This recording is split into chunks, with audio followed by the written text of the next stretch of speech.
I'd like to say just a word about the classroom experience. I want to create in the classroom a seamless, magical moment, 90 minutes long, where the power of what's happening is utterly fascinating and utterly engaging to everyone in the room.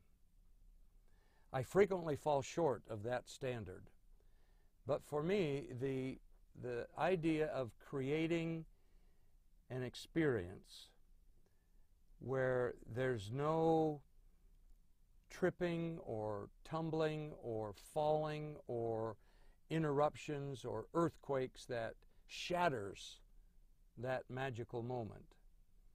That's what I aspire to. And there are some ideas about how to create and protect this learning bubble. Being familiar with the setting. Familiarizing yourself with the stairs. Sometimes the stairs are not equal height. Sometimes there's a carpet or a cord or a molding that you might trip over. And when you trip and everybody laughs, then you have to start all over again to create this bubble. I want to have a clean and organized classroom with clean chalkboards, no half-filled coffee cups. I go in, make sure the room is clean and ready for work. I know in some universities they don't do that. We have a lot of support in ours to make sure that that happens, so that every class begins with a clean, prepared, almost like an operating room, if you will. There's no leftovers from the previous operation, no bloody gauze packages or half-filled coffee cups or packaging from the previous set of instruments. Everything is clean and ready to go. The computer connections, including sound, if you're going to show it. The screens are working up and down. You know how where the flip charts are, whether or not the easels are going to fall down. I'll tell you, there's a lot of benefit in having a good, sturdy flip chart easel.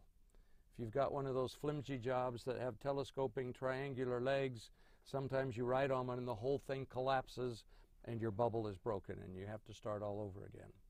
So making sure that you have the right equipment, you know how to use it, you can manage the lighting switches, the switches that go back and forth from dock cams to computers.